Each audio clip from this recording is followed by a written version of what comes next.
ପର୍ଯ୍ୟନ୍ତ ହେଲେ ତ ବର୍ଷା ଛାଡ଼ିବାକୁ ନାହିଁ। ଦେଖନ୍ତୁ ତଥାପି ଗଲେ ବର୍ଷା ହେଉଛି। ସେମାନେ ତ ସେଇଭଳିଆ ବର୍ଷାରେ ବୁଲୁଛନ୍ତି। ମାନେ ବର୍ଷାରେ ମାନେ କୁଆଡ଼େ ଯିବାକୁ ଇଚ୍ଛା ହେଉନି। ନିଜର ମାନେ ବର୍ଷା ହେଉଛି ମାନେ କୁଆଡ଼େ ଯିବାକୁ ଇଚ୍ଛା ହେଉନି। ମାନେ 3 ଦିନ ହେଇଗଲି ଆଜି ମିଶେଇକିରି ଛାଡ଼ୁନି ଟୋଟାଲ୍। ସବୁବେଳେ ଛତା ନେଇକି ଯିବା ଆସିବା କରୁଛନ୍ତି।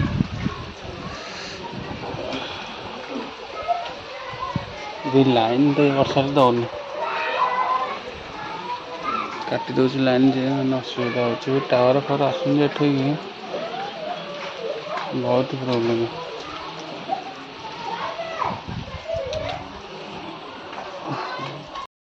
ଭାଇ ବର୍ଷା ମାନେ ଛାଡ଼ିବନି। ଦେଖନ୍ତୁ ମାନେ ଚାଲିଯିବା ଆମ ରୋଷେଇଆ କ'ଣ କରୁଛୁ ଦେଖିବା ଟିକେ। ମାନେ 4ଟା 5ଟା ହେଲେ ଏତେଟା ବର୍ଷା ପକାଉଛି। କାଲନା ପାଖକୁ ଟିକେ ଯିବା, ରୋଷେଇଆ କ'ଣ କରୁଛୁ ସେ ଧରି ଛତା ଆସୁଛି। କ'ଣ କରୁଛୁ ରୋଷେଇ ତ ଭାଇ? ହଁ ଯାହା କରୁଛୁ କରେ ଭାଇ, ଜଲ୍ଦି କରେ, ଭୋକ କଲି। ମୁଁ ତ ଚାଲିଲି ମାନେ ବର୍ଷାରେ ମାନେ ଛତା ନେଇକିରି ମାନେ ମାର୍କେଟ ବୁଲି ବୁଲି ଟିକେ ଆସିବି। ମାନେ ଭୋକ କଲେ ଏଜୋର ଯେ ମାନେ କ'ଣ ଗୋଟେ ଖାଇବି ମାର୍କେଟରେ, ତାପରେ ଆସିବି। ମାନେ ବହୁତ ଜୋର ଶୀତ ହେଉଛି ବି, ବର୍ଷା ପାଣି ଟିକେ ଟିକେ ପଡ଼ୁଛି ନା ଦେହରେ, ସେଥିପାଇଁକା ଶୀତ ହେଉଛି। ଦେଖନ୍ତୁ ମାନେ ବର୍ଷା ହେଇକି ପୁରା ରୋଡ଼ ପୁରା କାଦୁଅ କରିଦେଇଛି। ସିକ୍ୟୁରିଟି ତ ମାନେ ରୁମ୍ ବନ୍ଦ କରିକି ଘରେ ଅଛି। ତାପରେ ତ ମୁଁ ମାନେ କମ୍ପାନୀ ଆମର ପାଖାପାଖି ହେଇଗଲି। ମୁଁ ସେପଟେ ଆଇଲିନି କାହିଁକିନା ସେପଟେ ଅଧିକ ପୁରା କାଦୁଅ ଯେ ଦିହ ମୁଣ୍ଡ ଗୋଡ଼ ହାତ ଛିଟିକି ଥାନ୍ତା। ତାପରେ ମୁଁ ଏପଟେ ଆସିଲି ହାରି। ତାପରେ ଛତା ନେଇକି ଲୋକମାନେ ଯାଉଛନ୍ତି ଫେରିକି ଆସୁଛନ୍ତି ମାନେ ଓଦା ହେଇକିରି। ବିଲ୍ଡିଂରେ ପୁରା ଲୋକ ଏଇନେ କେହି ନାହାନ୍ତି, କାହିଁକିନା ବର୍ଷା ସକାଶେ ଏଇନେ 2 ଦିନ ଖଣ୍ଡେ 2-3 ଦିନ ଖଣ୍ଡେ ବର୍ଷାରେ ଏଇନେ କେହି ଗୋଟେ ତ ଘରୁ ବାହାରୁ ନାହାନ୍ତି। ଆମେ ଚାଲିଲୁ ଟିକେ, ମୁଁ ଏକା ଯାଉଛି ମାର୍କେଟ, ମୋ ସାଥିରେ ଆଉ ଗୋଟେ ପିଲାଟେ ଯାଇଥାନ୍ତା ଯେ ହେଲେ କାହିଁକିନା ମୁଁ ତାକୁ ମନା କଲି, ମୁଁ ନାଇଁ ଆସେନା, ବର୍ଷାରେ ଓଦା ହେଇକିରି ଯିବାକୁ ଅସୁବିଧା, ସେଥିପାଇଁକା ମୁଁ ଏକା ଯାଉଛି। ମୁଁ ତ ମାନେ ଆମର ଆସିଲି ହାରି ଆମର ମାର୍କେଟରୁ ଆସିକିରି ଆମର ରୁମ୍ ପାଖାପାଖି ହେଲି। ଆମର ଯେଉଁଠୁ ମାନେ ଷ୍ଟାଫ୍ ମାନେ ହେଇଗଲେଣି ରହୁଛନ୍ତି, ଆମର କମ୍ପାନୀ ଆଗରେ ତ ହେଇବି ଆଉ ଆମ ଷ୍ଟାଫ୍ ମାନେ ଏଇ ରୁମ୍ରେ ରହୁଛନ୍ତି। ତାରି ପାଖାପାଖି ହେଇଗଲି।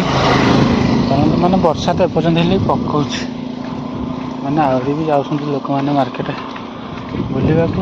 ମାନେ ଏପଟେ ଯିବିନି କାହିଁକିନା ଏପଟେ ଗଲେ ବହୁତ କାଦୁଅ ହେଉଛି, ସେଥିପାଇଁ ଏପଟେ ଯିବାକୁ ଇଚ୍ଛା ହେଉନି।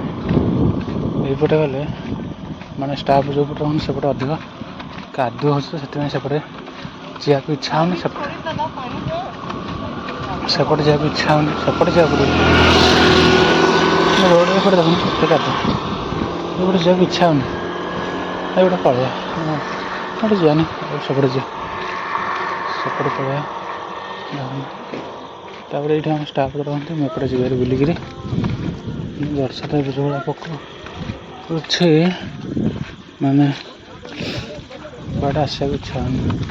ଆମେ ତ ସଣ୍ଡେ ବୁଲିବାକୁ ଆସୁଛୁ ଭାରି, ମାନେ ଘରେ କେତେ ବସିବ, ସେଥିପାଇଁକା ବୁଲିକି ଯାଉଛି। ମୁଁ ଯାଉଛି ତାପରେ ଆଉ ଗୋଟେ କମ୍ପାନୀ ଅଛି, ସେପଟୁ ଗୋଟେ ବିଲ୍ଡିଂ ଦେଖାଯାଉଛି, ସେ କମ୍ପାନୀରୁ ପିଲା ବି ଆସୁଛନ୍ତି ମାର୍କେଟ ଏପଟେ ଚାଲିକା। ଆମେ ବି ସେମିତି ଚାଲି ଯାଉ, ସେଠୁ ବି ସେ କମ୍ପାନୀରୁ ଆସନ୍ତି ଚାଲିକା। କେତେ ବାଟରୁ ଆସୁଛନ୍ତି ଚାଲିକା। ଆଉ କ'ଣ କରିବେ, ମାନେ ନ ନେଲେ ସପ୍ତାହଟେ କେମିତି କ'ଣ କରିବେ, ମାର୍କେଟରୁ କେଉଁ କିଛି ଜିନିଷ ପତ୍ର ନ ଆଣିଲେ ଏଇଠି ଆସୁଛନ୍ତି ପିଲାମାନେ, ସେ କମ୍ପାନୀର ଲୋକ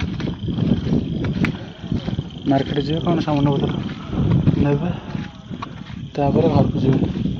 ମୁଁ ତ ସେମିତି ଦେଖ ଏ ଭିତରେ ବସି ପଡ଼ିଲା ପାଖରେ ଏପଟେ ଆମ ରାସ୍ତା କୋଉଭଳିଆ କମ୍ପାନୀ ରୁମ୍କୁ ରାସ୍ତା, ବର୍ଷା ହେଇକି କାଦୁଅରେ ମାଦୁଅରେ ପଶିକି ଯିବାକୁ ପଡ଼ୁଛି ବର୍ଷା ହେଇକିରି।